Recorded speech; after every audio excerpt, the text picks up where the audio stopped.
बेटा तुहाडी मेहरबानी तुसां बुलाया, पर मैं खुशी ते माण नहीं महसूस कर रहा। मैं एक शर्म का एहसास लैके तुहाडे सामने पेश हो रहा। वो शर्म किहड़ी गल दी है कि जिहड़ी साडे बाप दादे पड़दादे ने सानू विरासत दित्ती सी, वो असीं तुहाडे वास्ते सांभ के नहीं रख सके। जदों असीं छोटे सी 8 फुट के खूह चों पानी निकल आउंदा सी, हुण 350 फुट ते चला गया। तुहाडे बच्चे अगों की करन?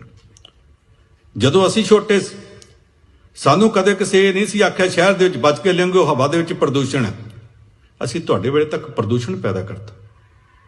असीं छोटे सी वेई वगदी च चो वगदी च तांबे का सिक्का सुट के एक दूजे नूं कहंदे हुंदे सी हेठां रेत ते पिया दिसदा। अज वेईयां तो चोआं दे विच तुसीं जगदी टार्च सुटदे हो, बल्ब सुटदे हो, दिसदा नहीं, क्योंकि इन्ना गंद वगदा। ये मेरी पीढ़ी के लोगों ने वगाया। नहीं सी आख्या कि बताऊं ना खाई, बैंगन ना खाई, ਇਹਦੇ ਵਿੱਚ ਕੈਮੀਕਲ ਹੁੰਦਾ ਹੈ। ਹੁਣ ਮੈਂ ਆਰਮੀ ਵਾਲਿਆਂ ਦੇ ਡਾਈਟੀਸ਼ੀਅਨ ਦੇ ਉਹਨਾਂ ਦੇ ਰਿਫਰੈਸ਼ਰ ਕੋਰਸ ਦੇ ਦਿਨਾਂ 'ਚ ਗਿਆ ਤੇ ਉਹਨਾਂ ਦੇ ਡਾਈਟੀਸ਼ੀਅਨ ਨੇ ਆਰਮੀ ਦੇ ਨੇ ਆਖਿਆ ਕਿ ਅਸੀਂ ਸਾਰਿਆਂ ਨੂੰ ਇਹ ਸੁਜੈਸਟ ਕਰਦੇ ਹਾਂ ਬਾਜ਼ਾਰ ਜਾਣਾ ਵੇਖ ਕੇ ਬੈਂਗਣ ਉਹ ਚੁੱਕਿਓ ਜਿਹਨੂੰ ਕੀੜਾ ਲੱਗਾ ਹੋਵੇ, ਕੀੜੇ ਵਾਲਾ ਹਿੱਸਾ ਕੱਟ ਦਿਓ, ਬਾਕੀ ਖਾ ਲਿਓ। ਜਿਹਨੂੰ ਕੀੜਾ ਨਹੀਂ ਲੱਗਾ ਉਹ ਸਿਰਫ ਕੈਮੀਕਲ ਹੈ, ਤੇ ਜਿਹੜੇ ਬੈਂਗਣ ਦੇ ਵਿੱਚ ਕੀੜਾ ਹੈ ਜੇ ਉਹ ਕੀੜੇ ਨੂੰ ਜਿੰਦਾ ਰੱਖ ਸਕਦਾ ਤੇ ਤੁਹਾਨੂੰ ਵੀ ਰੱਖ ਲਏਗਾ। ਇਹ ਵੀ ਦਿਨ ਆਉਣੇ ਸੀ। मैं बचपन दे विच ये सुनदा सी फलाना बड़ा बेईमान है, फिर लोगों ने कहना बंद करता।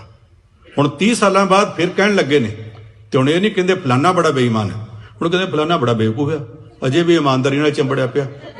ये सारा कुछ सिर पर ने कदों होया? उदों होया जदों मेरी पीढ़ी विकास कर रही सी। जे इस सारे दौर च होया मैं बाकी सारिਆਂ ਦੇ नुक्स कड्डां, नुक्सां च मैं भाईवाल नहीं। जदों इन्हां 30-35 सालां च आ सारे गुनाह होए ने, और ये गुनाह तुहाडे खिलाफ असीं कीते ने, मेरी पीढ़ी ने कीते ने। मेरी पीढ़ी के लोग जदों ये पाप करते पे ये 0.1%, 0.01%, 0.0001% कुछ ना कुछ हिस्सा तो गुनाह करने दे विच मेरा भी हैगा ना। इस करके जदों मैं तुहाडे कोल आउणा मैं तुहानूं नहीं वेखदा, मैं तुहाडे विचों अपने 2 बच्चे वेखदा। मैं उदों सोचदा कि इस पीढ़ी के वास्ते असीं छड्डिया की, असीं इस विरासत नूं बहुत खराब करता। इसे गल ते आके मैं अपनी गल खत्म करनी है कि बेटा कोशिश करियो कि जिन्ना क हो सके समाज का गंद साफ किया जा सके। तो साडे विचों जिहड़े कहंदे मेथों नहीं किया जाना, मेरे कोल टाइम नहीं, मेरी समर्था नहीं, उन्हां सारिआं नूं मेरी इक्को एक बेनती है कि बेटा साफ करियो। इस करके साफ करियो कि असीं किसी दे कर्जदार हैं। पहलां लोकी कहंदे हुंदे सी थाणे कचहरियां थाणे 'च झूठ बोल लईदा, अदालत विच नहीं बोलीदा, सौं खाणी पैंदी है। हुण लोकी अदालत विच गुटके ते हत्थ रख के, गीता ते हत्थ रख के सौं खा के झूठ बोलते। फिर कहंदे पंचायत च नहीं झूठ बोलीदा, बोलण लग पे। फिर कहंदे धर्म स्थान च नहीं बोलीदा। अजकल धर्म स्थानां विच भी झूठ बोलिया जाण लग पिया, पर एक थां रह गई जिथे अजे असीं झूठ नहीं बोल सकते। वो थां किहड़ी है?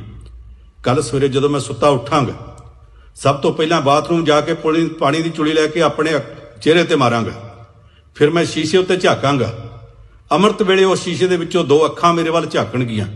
वो 2 अखां मेरे शरीर दीयां अखां नहीं, वो 2 अखां मेरी ज़मीर दीयां अखां।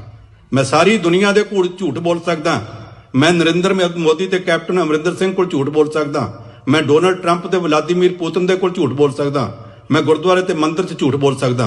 पर जदों उन्हां 2 अखां ने आख्या कल की कीता सी, मैं उन्हां 2 अखां दे सामने झूठ नहीं बोल सकदा, ना तुहाडे तो बोलिया जाना। जे तुसीं ये नहीं चाहुंदे कि कल सवेरे उठ के अमृत वेले अपनी जमीर के सामने शर्मिंदा होना पवे, तो फिर कोशिश करियो असीं गंद साफ करिए।